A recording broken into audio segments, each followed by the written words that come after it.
friends, kids? This month's series is called State Your Faith, and I'm your main man, AJ to the Dean, and this lovely gentleman next to me is John Fuentes, aka Johnny Fountain. Yes, guys, welcome to State Your Faith, where we get to teach you through the lens of sports and stories from the Bible how you can state your faith in any circumstance and anywhere. Yes, we will be talking about how important it is to follow Jesus and why it's important to state your faith. You know, AJ, you know what really grinds my gears? What grinds your gears? People who cheat. You know what, that actually reminds me of a popular, famous football player by the name of Tom Brady, who was accused of deflating football so he can throw the ball a little easier. I remember that. I remember that so well. It was one of the biggest pro football scandals in history. That made me so frustrated. Definitely grinded a few of my gears. There's another story I can think of. A baseball player named Sammy Sosa a few years ago. He was a great player. Now, in baseball, you hit the ball with a wooden bat, and it's hollow.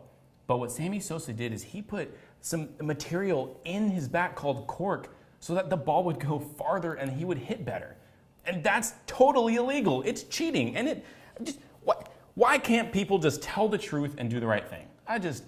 John, you have never been more right, dude. These cheating scandals actually remind me of a story that can help us know what truth actually is. And it could be an important lesson to all of us. And the headline of today is, Jesus Shows Me the Truth. I love this story. We pick up this story and we're meeting Jesus going up to the top of a mountain with three of his disciples, Peter, James, and John. Let's check out what happens. After 6 days, Jesus took Peter, James, and John with him. He led them up a high mountain. They were all alone. There in front of them, his appearance was changed. His clothes became so white they shone.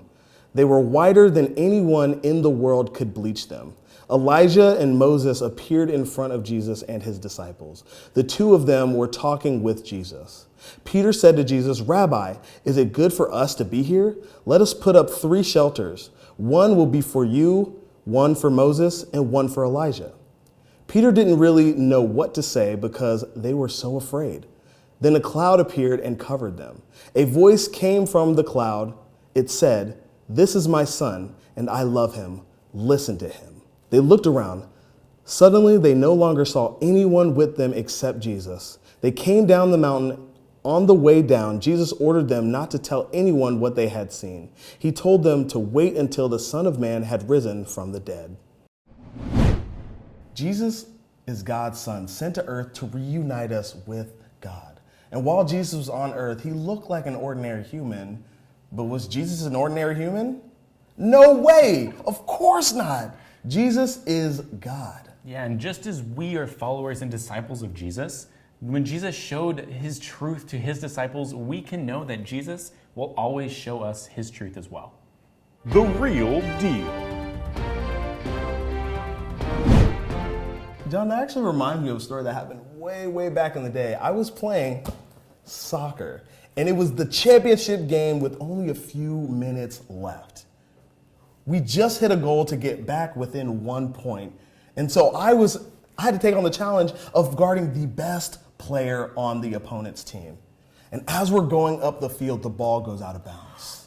Whose foot did it go off? Did it go off yours, your opponent's? Whose ball was it? Tell me everything. Well, John, the referee didn't even see who it went out on. And because he didn't see it, he just assumed that because the other team kicked the ball, it was out on them. But the truth is, I'm the one it went out on. And so even though I knew that my team, my family, my coach would be disappointed and angry, I had to tell the truth. So I told the ref it went out on me, and then they got the ball. Is that it? That's all you're going to tell me? What happened? Did you win? Did you lose the game? Did your teammates ever talk to you again? Details. Well, honestly, it doesn't matter. It just matters that I told the truth. See, sometimes telling the truth can be scary because it might get us in trouble or family or friends in trouble. But God ultimately wants us to tell the truth. You know what, AJ? You're absolutely right. That's a great point. No matter what situation we're in or how hard it is, it's super important to tell the truth. And just like Jesus showed his disciples the truth, we can know Jesus is truth too, and we can know that everything in the Bible is true. Well, this is a great way to go to our challenge of the week, the Just State It Challenge. Just state it. My favorite segment of the week, our Just State It Challenge. I know a lot of us have been in circumstances where it's hard to tell the truth or we feel like we need to lie. So this week, we want to challenge you to tell the truth. Yeah, and let us know how you told the truth. Maybe you even told the truth in a hard situation. We want to know and we want to hear from you. Yeah, well, that being said, this case is closed, but now it's your turn. Yeah, you guys let us know how you stated your faith and followed and served Jesus after hearing these stories. Yes, and if you love sports and all things Jesus, make sure you join us next week for State Your Faith.